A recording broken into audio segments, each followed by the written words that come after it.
مجھے آج بھی وہ منظر یاد ہے 1997 کا.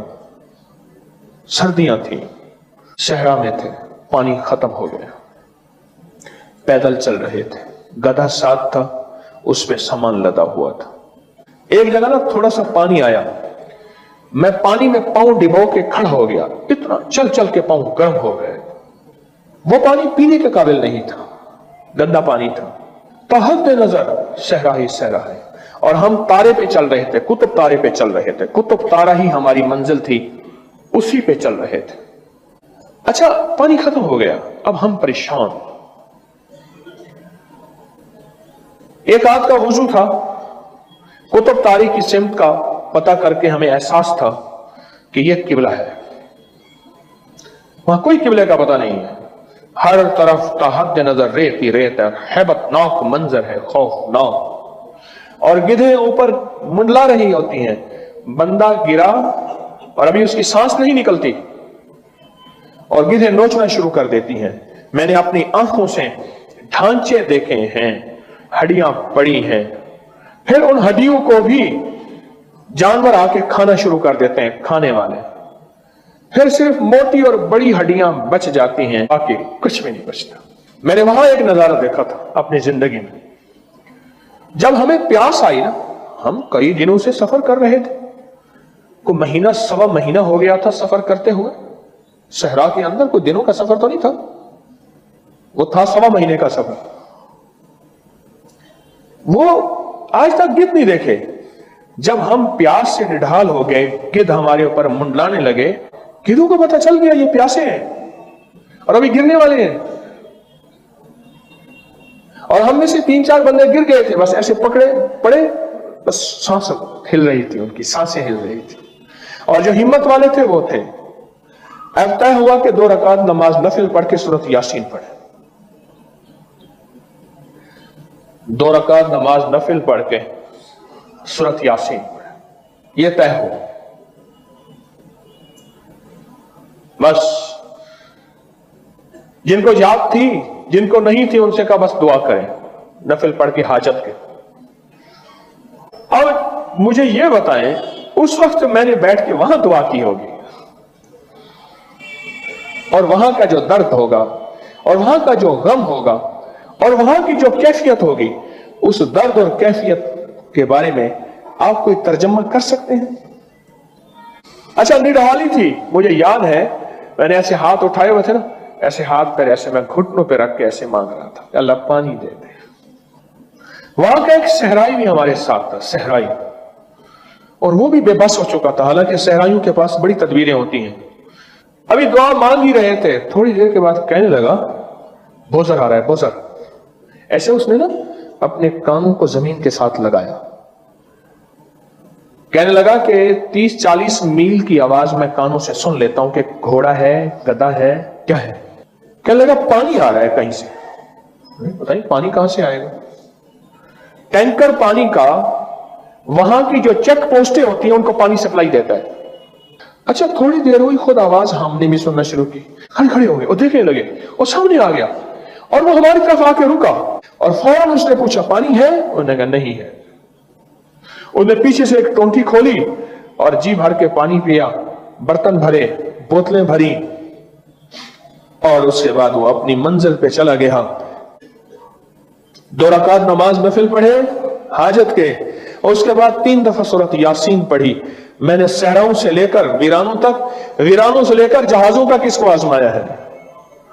ہر جگہ یہ نفل کمال ہے. میرے پاس کوئی بھی بندہ آیا کہ میں نے نیا گھر بنایا ہے، کیا کروں؟ میں کہتا ہوں 81 دفعہ مل کے سورۃ یاسین پڑھ لو، دعا کر دو، اللہ تیرے گھر میں برکت دے دے.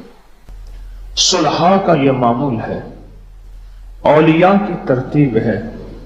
وقت کے بڑے بڑے ابدال، غوث، پہنچی ہوئی ہستیاں، جنید بغدادی جیسے، حضرت پیر علی حجویری رحمت اللہ علیہ جیسی بڑی بڑی ہستیوں کی خانقاہوں میں صبح نماز فجر میں کسی سے بات کیے بغیر سورۃ یاسین پڑھی جاتی تھی. پھر اللہ کی بارگاہ میں فریادیں پیش کی جاتی تھی. اب تو اتنا طاقتور عمل کر چکے ہیں، اور جس کے فضائل حدیث میں ہیں. یہ جو صبح سورۃ یاسین پڑھے گا شام تک کے کاموں کی کفایت اللہ اپنے ذمے لے لیتا ہے۔ آپ یہاں بیٹھے پڑھ رہے ہیں، آپ کا گھر، آپ کے بچے، بیوی، کام، کاروبار، ذمہ داریاں، سارا نظام میرے رب کریم نے اپنے ذمے لے لیا، اور وہ سچوں کا سچا ہے اور وہ وعدہ نبھانے والا ہے۔ اللہ کہتا ہے کہ صبح سے لے کر شام تک تیرے کاموں کی میں نے کفایت کر دی۔ جو شخص فجر کی نماز کے بعد سورۃ یاسین پڑھتا ہے، اس سورۃ یاسین کے ساتھ فیصلے ہیں۔ اب میں کچھ چیزیں بتاتا ہوں۔ جب بندہ پہلی دفعہ سورۃ یاسین کی صرف یاسین پڑھتا ہے نا، یاسین، یہ حروف مقطعات ہے، اور اس کا علم، اس کا مفہوم، اس کا معنی واللہ عالم بالصواب، اللہ اور اللہ ہی جانے، اور اس کا علم جانے۔ جب یہ یاسین پڑھتا ہے نا، یاسین، فرشتوں کی ایک طاقتور جماعت ہوتی ہے جو کہتی ہے مولا اسے کوئی خبر نہیں ہے کہ اس کا معنی کیا ہے، یہ لا علم ہے، اور مولا تجھے علم ہے اس کا معنی کیا ہے، اس کا نفع کیا ہے، اس کا فائدہ کیا ہے، اس کی طاقت کیا ہے، اس کی تاثیر کیا ہے، اس کے فائدے کتنے ہیں، اور اس سے کتنے مسائل حل، کتنی مشکلیں دور، کتنی پریشانیاں دور، کتنی ناکامیاں ختم، کتنی عزتیں، برکتیں اور قوتیں ملتی ہیں۔ مولا اس کو تو علم نہیں، تیرے علم میں ہے، اب تو اپنے علم پہ اس کو استعمال کر اور اس کو وہ ساری نعمتیں عطا فرما، ساری نعمتیں عطا فرما۔ جس کے پاس مال ہوتا ہے وہ اکثر کم مانگتا ہے، اپنی نسلوں کے لیے اس دعا کے ذریعے، اس نفل کے ذریعے 3 چیزیں ضرور مانگے گا، ایک بخت، ایک مقدر اور ایک نصیب۔ جو بندہ کھانے کے دوران 7 بار سورت، 7 زمینوں کے خزانے، 7 آسمانوں کے خزانے اس کو ملیں گے۔ وہ چیز اصل تو ہے ہائی بلڈ پریشر کے لیے، ٹینشن کے لیے، ذہنی کھچاؤ تناؤ کے لیے، اور جس کو نیند چلی گئی ہو وہ پیس کر اس کے اوپر جو ہے چھڑک کے کھا لیں۔ تجربہ کار کہتے ہیں کہ ایک خوراک کافی ہے ہائی بلڈ پریشر جس کا کسی گولی سے کنٹرول نہ ہوتا ہو۔ آپ اپنی زندگی کا معمول بنا کے دیکھیں، کمر کے لیے، پٹھوں کے لیے، مہروں کے لیے، اعصاب کے لیے، جسم کی طاقت کے لیے، اور ہائی بلڈ پریشر کے لیے اور معدے کی تیزابیت کے لیے لاجواب چیز ہے۔ ایک اور چیز عرض کروں گا، جس کے پاس مال ہوتا ہے وہ اکثر کم مانگتا ہے، اور اس کی اولاد کے المیے میرے پاس واقعات کے اعتبار سے زیادہ ہے۔ میں یہ بات پھر دہراؤں گا، جس کے پاس مال وسائل زیادہ ہوتے ہیں وہ اکثر کم مانگتا ہے۔ غریب تو کہتے ہیں اللہ بچہ بڑا ہو رہا ہے، اللہ بچی بڑی ہو رہی ہے، اللہ میں کہاں سے لاؤں گا؟ اسے مانگنا نہیں آتا غریب کو۔ غریب کے پاس اسم اعظم نہیں ہوتا، غریب کے پاس پنسورہ نہیں ہوتا، غریب کے پاس مسنون دعائیں یاد بھی نہیں ہوتی، بہت کم ہوں گے، یقیناً یاد بھی ہوتی ہیں، لیکن ان کی دل کی آواز، وہ ہندی ہے یا سندھی، پنجابی ہے یا کوئی بھی ہے، وہ دل کی آواز سے اللہ کے دروازے کو کھٹکھٹاتے ہیں۔ اور جو مالدار ہوتا ہے اس کی نظر میں ہوتا ہے کہ یہ اس کا ہے، یہ اس کا ہے، یہ اس کا ہے، یہی نقصان ہوتا ہے۔ اپنی نسلوں کے لیے اس دعا کے ذریعے، اس نفل کے ذریعے 3 چیزیں ضرور مانگیے گا، ایک بخت، ایک مقدر اور ایک نصیب۔ دیکھیے ایک بات عرض کروں، والدین اپنی نسلوں کو ٹرکوں کے ٹرک جہیز دیتے ہیں، سونا دیتے ہیں، چاندی دیتے ہیں، ڈائمنڈ دیتے ہیں، ہیرے دیتے ہیں، کھو دیتے ہیں، جائیدادیں دیتے ہیں، بنگلے دیتے ہیں۔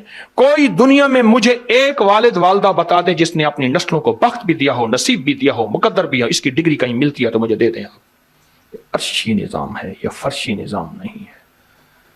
کون سا نظام ہے؟ یہ عرشی تقسیم ہے، یہ فرشی تقسیم نہیں ہے۔ اور اگر عرشی نظام چاہتے ہیں تو یہ عرشی میں نے ایک عمل آپ کی خدمت میں دیا ہے۔ 2 رکعت نماز نفل حاجت، جس کی پہلی رکعت میں سورۃ فاتحہ کے بعد 11 بار آیت الکرسی، اور دوسری رکعت میں سورۃ فاتحہ کے بعد 11 بار سورۃ اخلاص، اور اس کے بعد 3 بار سورۃ یاسین پڑھ کے اللہ سے خزانہ غیب سے مانگے۔ یہ عمل کہاں لکھا ہے، کس کتاب میں اس کا حوالہ ہے، وہ حوالہ بھی دوں گا۔ اور اگر میری کسی عمل کا حوالہ لینا چاہتے ہیں فیس بک پہ واٹس ایپ پہ چلے جائیں اور ایک چیز لکھیں، اکابر پر اعتماد، میرے ہر عمل کا حوالہ ملے گا، قرآن سے، حدیث سے، تفسیر سے، محدثین سے، مفسرین سے، اولیاء سے، صالحین سے، ہر کتاب کا ہر حوالہ انشاءاللہ کوشش ہے وہاں اکابر پر اعتماد لکھیں گے۔ 2 نفل یہ زندگی کا حصہ بنا لیں، 2 نفل۔ ایک حدیث سناتا ہوں پھر ایک عمل بھی دیتا ہوں۔ حدیث میں آتا ہے،